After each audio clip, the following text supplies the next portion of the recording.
welcome to Daily Bread. This is Joshua Jeremiah, your host. It's a great honor and a great privilege sharing God's word with you. We don't take it for granted. We give God all the praise and glory for this wonderful opportunity. We thank God for you as well for taking the time to watch and to share these with as many as you know. Please continue to do that. Help us spread it everywhere so it can get to the ends of the earth, blessing, impacting, and transforming the lives of many to the glory of God in Jesus' mighty name. Beware of Satan's traps. If you're not careful, you will fall into them. You have to be sober, be vigilant, because your enemy is always walking about seeking for opportunities, ways to trap you, entrap you. Jesus said to Peter, Satan has desired to have you and sift you like a wheat, but I prayed for you. Luke 22, verse 31 to 32. And the Lord said, Simon, Simon, indeed, Satan has asked for you, that he may sift you as wheat. But I prayed for you, that your faith should not fail. And when you have returned to me, strengthen your brethren. Satan has desired to have you, sift you like a wheat. To sift you like a wheat, have you and sift you like a wheat is to do with you as he please. He wants to have his way in you and with you. He said, but I prayed for you. And Jesus was telling him, when you're converted, strengthen your brethren. It was out of that conversation, Peter said, if you die, I will die with you wherever you go. And Jesus said, hey, listen to me. Before the cock will crow 3 times, you're going to deny me. Because the cock will crow, you will deny me 3 times. I'd like you to take note. After Balaam tried to curse Israel and wasn't successful at it, a plague broke out amongst Israel in Numbers 25, verse 1 to 9. Let's look at that. Now, Balaam tried to curse Israel. He was not successful at it, not once, with all his attempts. Numbers 25, verse 1 to 9. Now, Israel remained in Acacia Grove, and the people began to commit harlotry with the women of Moab. They invited the people to the sacrifices of their gods, and the people ate and bowed down to their gods.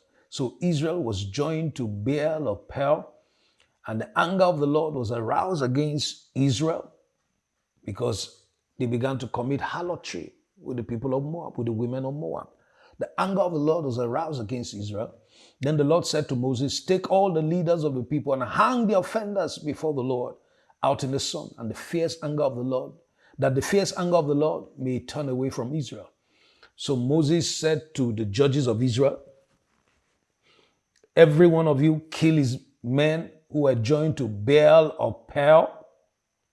And indeed, one of the children of Israel came and presented to his brethren a Midianite woman in the sight of Moses and in the sight of all the congregation of the children of Israel, who were weeping at the door of the tabernacle of meeting. Now when Phinehas, the son of Eleazar, the son of Aaron the priest, saw it, he rose from among the congregation, took a javelin in his hand, and he went after the man of Israel into the tent and thrust both of them through, the man of Israel and the woman through her body. So the plague was stopped amongst the children of Israel. Take note, a plague broke out in the camp of Israel.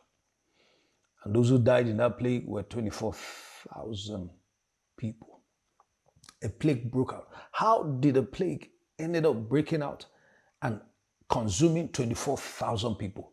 Balaam was hired by Balak to curse Israel, and he didn't succeed. So what Balaam could not accomplish, God did to Israel. In the midst of that, God withstood the curse of Balaam. He said, you can't curse them. I've not found any fault in Israel. You can't curse whom I've not cursed. They are blessed, you can't curse them. But then here, God broke out against them. The plague broke out. Why? Because they began to join themselves in harlotry with the women of Moab. And so what happened? Balaam was the man behind what happened here in Numbers 25. He was a man behind this plague.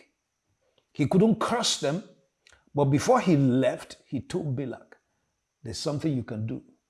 If you let your women out to mingle with these people, and the men begin to have relationships with the women, he said, their God himself will break out against them and destroy them. That was what happened. Balaam was the man behind what happened in Numbers 25. And how do you know that? Revelation chapter 2. When you get to Revelations, he clearly showed us it. Revelations 2 verse 12 to 14. And to the angel of the church in Pergamos write, this thing says he who has the sharp two-edged sword, I know your works and where you dwell, where Satan's throne is. And you hold fast to my name and did not deny my faith, even in the days in which Antipas was my faithful martyr, who was killed among you where Satan dwells.